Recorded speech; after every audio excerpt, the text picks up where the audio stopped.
আসসালামু আলাইকুম everyone, welcome back to my channel. আমি মাখনিস লাইফস্টাইল ব্লগ চ্যানেল থেকে আরও একটি নতুন ব্লগ ভিডিওতে আপনাদের সবাইকে ওয়েলকাম করছি।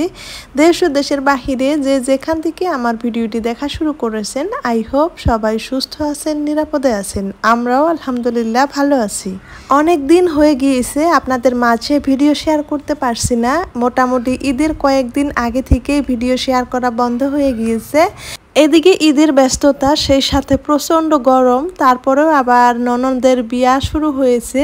সেই কারণে কোনো মতেই আপনাদের সাথে ভিডিও শেয়ার করার মতো টাইম পাচ্ছিলাম না। তো ভাবলাম ঈদ ব্লগটা আপনাদের সাথে শেয়ার করে দেই। তো দেখা গিয়েছে ঈদ ব্লগটাও শেয়ার করতে করতে কিন্তু অনেকটাই দেরি হয়ে গেল। তো তারপরেও কিন্তু আপনাদের মাঝে ভিডিওটি নিয়ে চলে এসেছি। চাঁদ রাতে কিছু বাজার নিয়ে এসেছিল, সেই বাজার থেকেই আর কি ভিডিও শুরু করেছিলাম। ঈদের কয়েকদিন আগে থেকেই কিন্তু বাজার শুরু হয়ে যায়, তারপরেও কিন্তু কিছু কিছু বাজার বাকি পড়ে থাকে। তো আপনাদের ভাইয়াকে বলেছিলাম, তো ও বাজারগুলো নিয়ে এসেছে। বাজারগুলো গুছিয়ে নিয়ে আমি রাতেই অনেক কাজ করে রেখেছি ঈদের দিনের। এখন হলো রাত 12টা বাজে। এখন আমার কাজ কমপ্লিট হয়ে গিয়েছে। তারপরে ভাবলাম যে বাড়ির সামনে আমার শ্বশুর আব্বা খুব সুন্দর করে সাজিয়েছে, প্রতি বছরই এভাবে সাজায়। তো ওখানে কিছু ক্লিক নিতে চলে এসেছি। তো রাতের সুন্দর ক্লিকটা নিয়ে তারপরে ঘুমিয়ে পড়েছিলাম। তো পরের দিন সকালবেলা, মানে ঈদের দিন, আপনাদেরকে এইবার আমি ঈদ মোবারক জানাতেই পারি নাই। তো ঈদ মোবারক জানানোর খুব ইচ্ছা, তো অনেক দেরি হয়ে গেল, তারপরেও আপনাদেরকে ঈদ মোবারক জানিয়ে ঈদের দিনের ব্লগটি শুরু করলাম। তো ঈদের দিন সকাল সকাল সব রুমগুলো কিন্তু সুন্দর করে পরিষ্কার করে নিয়েছি, পরিপাটি করে নিয়েছি। তারপরে ভাবলাম যে একটু ঘুরিয়ে ফিরিয়ে আপনাদেরকে রুমগুলো দেখাই। আমার সাধ্যমতো আমি গুছিয়ে নিয়েছি। তো ঈদের কয়েকদিন আগে থেকেই কিন্তু এই গোছাগুছির কাজগুলো আরম্ভ হয়ে যায়। তো আজকে আর কোনো কাজ আপনাদের সাথে শেয়ার করি নাই। তো মেয়েদের তো সকালবেলা এই ঈদে একটু ফ্রি থাকা হয়, মানে এই সময়টা একটু আজাদি, তারপরে কিন্তু আজাদিটা শেষ হয়ে যায়। তো এই ফ্রি সময়টাতে গোসল করে নিয়ে মেয়েকে একটু খেতে দিয়েছি। তো ওকে আমি ভুজিয়া আর হলো একটু সেমাই খেতে দিয়েছি। ভুজিয়া খেতে খুব পছন্দ করে, যার কারণে সাথে একটু সেমাইও দিয়েছি। বলেছি যে সেমাই না খেলে তোমাকে ভুজিয়া খেতে দিব না। তারপরেও কিন্তু সেই সেমাইয়ের আশেপাশেই যায় নেই, শুধু ভুজিয়াই খেয়ে নিচ্ছে। তো যাই হোক, তাকে খেতে দিয়ে আমি একটু ভিডিও করছিলাম। তো সব রুমগুলো একটু একটু করে আপনাদেরকে ঘুরে ফিরিয়ে দেখিয়ে দিলাম। আজকে আর আপনাদের সাথে কি কাজ শেয়ার করব, কোনো কাজ শেয়ার করার আমার ইচ্ছা ছিল না, যার কারণে এই রুমগুলো একটু ঘুরে ফিরিয়ে দেখিয়ে দিলাম।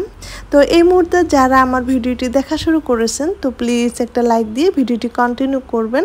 আর আপনি যদি আমার চ্যানেলে আজ নতুন হয়ে থাকেন, আপনি চাইলে আমার চ্যানেলটি সাবস্ক্রাইব করে নিতে পারেন। পাশে থাকা অল অপশনটি ক্লিক করে রাখবেন, এতে করে আমি নিত্য নতুন ভিডিও আপলোড করার সঙ্গে সঙ্গে আপনার ওখানে নোটিফিকেশন পৌঁছে যাবে, আর আপনি আপনার সময় সুযোগ মিলিয়ে আমার ভিডিওটি দেখে নিতে পারবেন। প্রচণ্ড গরম পড়েছে, এই গরমে মানুষের জীবন তো অতিষ্ঠ হয়ে যাচ্ছে। তারপরেও আমার এক ননদের বিয়া শুরু হয়েছে। অনেক দিন ধরেই বিয়াটা ঠিক হয়েছিল, তো এখন হবে তখন হবে এমন করতে করতেই প্রচণ্ড গরমেই বিয়াটা ঠিক করা হলো। তো দেখা যায় এই ঈদের পরে বিয়ার ব্যস্ততায় আপনাদের সাথে ভিডিও শেয়ার করতে অনেকটাই দেরি হয়ে গেল। তো যাই হোক, ঈদের দিনের ভিডিও আপনাদের সাথে একটু ঘুরে ফিরে দেখাচ্ছি। রান্নাঘরে চলে আসলাম। তো সকালে আমি ভাত বানিয়েছিলাম, আর গতকালকে শ্বশুর আব্বা মাছ নিয়ে এসেছিলো, মাছ ভর্তা করেছিলাম।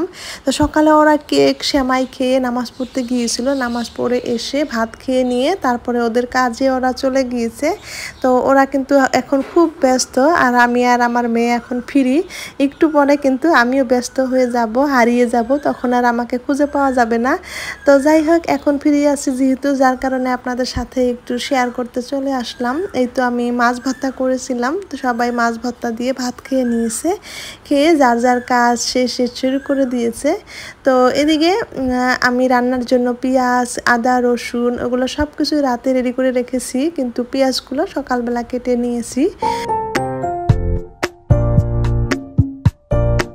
তারপর এই তো মেয়ের ফুপি এসেছে, তো মেয়ের ফুপির সঙ্গে অনেকক্ষণ ধরে খেলতেছিল। তো এখান থেকেই আমি কিন্তু কাজে ব্যস্ত হয়ে গিয়েছিলাম। তারপর আর আমাকে খুঁজে পাওয়া যায় নাই, তো কোনো মতেই মোবাইল হাতে নিতে পারি নাই, সেটা তো সম্ভব নয়।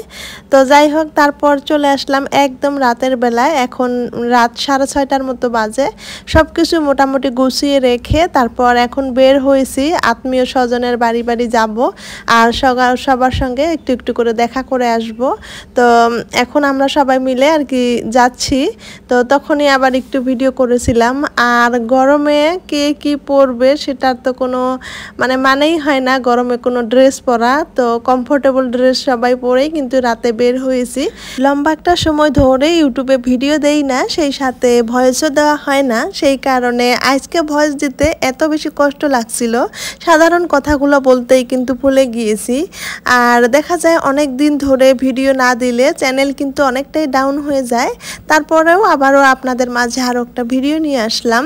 দেখা যায় ভিডিও দিলে আপনাদের সাথে একটা যোগাযোগ থাকে, আর ভিডিও না দিলে থাকে না। যখন অনেক বেশি ব্যস্ততায় থাকি তখন মনে হয় ভিডিও দেওয়া অনেক কষ্ট, আবার যখন একটু নর্মাল জীবনযাপন করি তখন মনে হয় ভিডিও দিলেই ভালো লাগতো। তো সেই কারণে এখানে কোনো আশা নিরাশা কোনো কিছুই মনে না রেখে শুধু আপনাদের সাথে একটা যোগাযোগ রাখার জন্যই আর কি ভিডিও দেই। তো সেই আশা নিয়েই আর কি। তো দেখা যায় কি আপনাদের সাথে অনেক দূর দূরান্ত বাংলাদেশের অন্যান্য অনেক দেশের আপুরা, দুবাই থেকে অনেক আপুরা ভিডিও দেখে, তো আমেরিকা থেকেও একটা আপু ভিডিও দেখে। তো সেই কারণেই না মনে হয় ভিডিও দিলে আপনাদের সাথে যে কমেন্টের মাধ্যমে কথাগুলো হয় সেগুলো কিন্তু অনেক বেশি ভালো লাগে। তো সেই ভালো লাগা থেকেই কিন্তু আপনাদের মাঝে আরও একটা নতুন ভিডিও নিয়ে এসেছি। তো আপনারা কে বা কারা আমার আজকের ভিডিওটি এই পর্যন্ত দেখে এসেছেন আমাকে কিন্তু ছোট্ট একটা কমেন্ট দিয়ে জানাবেন। আপনাদের কমেন্ট পড়তে আমার অনেক বেশি ভালো লাগে। তো সেই ভালো লাগার আশায় কিন্তু আপনাদের মাঝে ভিডিও নিয়ে আসি। তো অনেক কথাই বলে ফেললাম, যদি কথার মাঝে কোনো ভুল ত্রুটি হয়ে থাকে অবশ্যই ক্ষমা সুন্দর দৃষ্টিতে দেখবেন। তারপর চলে আসলাম পরের দিন যেহেতু ঈদের দিন কাউকে খাওয়ানো হয় নাই, ঈদের দিন সবাই ব্যস্ত থাকে আর সবাই কিন্তু নিজের বাসাতেই ঈদের দিন খেতে চায়। সেই কারণে ঈদের পরের দিন হালকা একটু আয়োজন করে নিচ্ছি যে নিজের আপনজনদেরকে একটু ডেকে খাইয়ে দিব। তো এতে করে অনেক বেশি মনটা ভালো লাগবে, যার কারণে একটু বিরিয়ানি বানাচ্ছিলাম। তো খুব সাদামাদাভাবেই নর্মালভাবেই কিন্তু আমি বিরিয়ানি বানাই, এতে করে আমার কাছে ভালো লাগে। তো হালকা পাতলাভাবে বিরিয়ানি খেতেই আমি পছন্দ করি, তো সেইভাবেই বানিয়ে নিচ্ছিলাম। তো বিরিয়ানিটা বানানোর পর অনেক বেশি ভালো লেগেছিল। তো অনেকগুলা যেহেতু একসঙ্গেই বানাচ্ছিলাম সেই কারণে আপনাদের ভাইয়া খুব ঝরঝরে বিরিয়ানি খেতে পছন্দ করে। তো ঝরঝরে করতে গিয়ে একটু বেশি ঝরঝরে হয়ে গিয়েছিল, তারপরেও কিন্তু খেতে ভালো লেগেছে। তারপর বিরিয়ানিগুলো কিন্তু হয়ে গিয়েছে, তো ওইভাবে আর আপনাদের সাথে শেয়ার করি নেই। বেরেস্তাগুলো করে রেখেছিলাম, এখন আমি উপরে বেরেস্তাগুলো দিয়ে দিচ্ছি। আমি এইভাবে সাদামাদাভাবে বিরিয়ানি বানাতে পছন্দ করি, আর আমি বিরিয়ানি খেতেও অনেক বেশি পছন্দ করি। খিচুড়ি, বিরিয়ানি এগুলো আমার কাছে বেশ ভালো লাগে। আর আমার আজকে রান্না বান্নায় আমার প্রথম মেহমান চলে এসেছে আমার নানি শাশুড়িকে। তো বলেছিলাম সবার প্রথম কিন্তু আমার নানি শাশুড়ি এসেছে। আমার নানু শাশুড়ি আমাকে কিন্তু অনেক বেশি আদর করে, সেটা বলার বাহিরে, তো বলে বোঝাতেও পারবো না কাউকে। তো যাই হোক, আমার নানি শাশুড়ির সঙ্গে আমার মেয়ে ফটো উঠছিল, সেগুলাই একটু ক্যাপচার করে স্মৃতি আকারে রেখে দিয়েছিলাম। সেগুলো এখন আপনাদের সাথে একটু শেয়ার করে দিলাম। আমার নানু শাশুড়ির জন্য সবাই দোয়া করবেন। দেখা হবে নেক্সট কোনো ভিডিওতে। আল্লাহ হাফিজ এবং আসসালামু আলাইকুম।